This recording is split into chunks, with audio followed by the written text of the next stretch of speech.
Partai Demokrat, Nasdem, dan PKS akan melakukan deklarasi koalisi perubahan dengan mengusung Anies Baswedan sebagai capresnya. Ya, tapi sayang rencana deklarasi tersebut ya ternyata tidak jadi alias batal. Kasihan sekali mereka ini, mau deklarasi saja ribetnya minta ampun coba. Jujur saja ya, saya jadi curiga jangan-jangan batalnya rencana deklarasi tersebut lantaran ada bandar yang belum sepakat. Di antara tiga partai itu, siapa yang dapat apa, siapa yang memberikan, dan yang juga penting untuk ditanyakan, siapa yang cengok, siapa yang nggak dapat apa-apa. Misalnya ya, soal kursi cawapres. PKS sendiri ngotot dengan Aher, kadernya untuk dimajukan sebagai pendamping Anies. Sementara Demokrat ngotot juga mengusung AHY. Kalau saja soal siapa cawapresnya Anies bisa diselesaikan dengan humpimpah alaihun gambreng, mungkin nggak akan jadi masalah. Yang jadi masalah adalah unyil kucing. Maksudnya yang jadi masalah adalah siapa yang mau ngalah.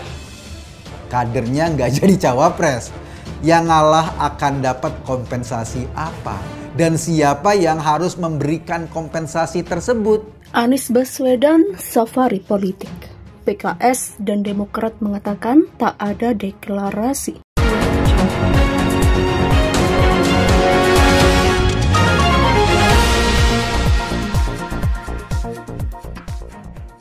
Bakal calon presiden dalam pemilihan umum presiden 2024, Anies Baswedan sudah memulai safari politiknya. Anies Baswedan melakukan safari politik di kota menantu Presiden Joko Widodo, Bobi Nasution di Medan, Provinsi Sumatera Utara pada Jumat 4 November 2022 kemarin.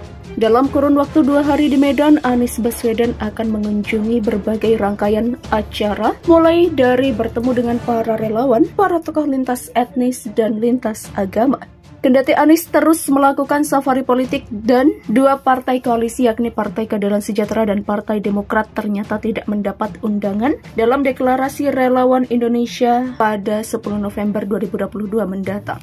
Wakil Ketua Umum Partai Nasdem Ahmad Ali menyampaikan alasan tidak diundangnya Partai Demokrat dan PKS pada deklarasi tersebut. Ia menyampaikan bahwa Partai Nasdem hadir karena menjadi satu-satunya partai politik yang telah resmi mendukung Anies sebagai calon presiden. Partai itu memiliki mekanisme sendiri-sendiri. Nasdem sendiri itu untuk menetapkan Mas Anies cukup panjang prosesnya. Jadi mulai dari Juni bahkan sebelumnya sampai Rakernas kita tetapkan. Demikian ujarnya. Namun demikian, Ali menampik jika Indonesia Anies merupakan relawan yang dibentuk oleh Partai Nasdem.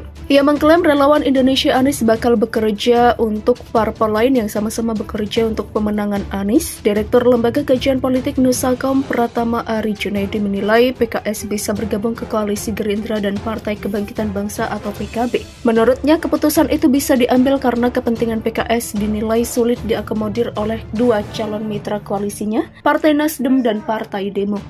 Sejauh ini Demokrat begitu menggebu-gebu ingin menyandingkan Ketua Umumnya Agus Harimurti Yudhoyono sebagai calon pengantin bagi Anies Baswedan, kata Ari. Di sisi lain, Ari memandang Partai Nasdem tak bisa banyak membantu PKS yang ingin mengusung mantan Gubernur Jawa Barat Ahmad Heriawan untuk mendampingi Anies. Pasalnya, Partai Demokrat memiliki kursi di parlemen lebih banyak ketimbang PKS. Sebaliknya, Ari tak melihat bahwa PDIP tertarik untuk bergabung bersama koalisi Gerindra PKB.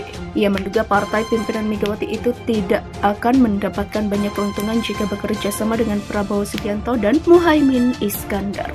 PDIP dinilai bisa kesulitan mengajukan kadernya untuk mengikuti pemilihan presiden 2024 jika bersatu dengan Partai Gerindra dan PKB.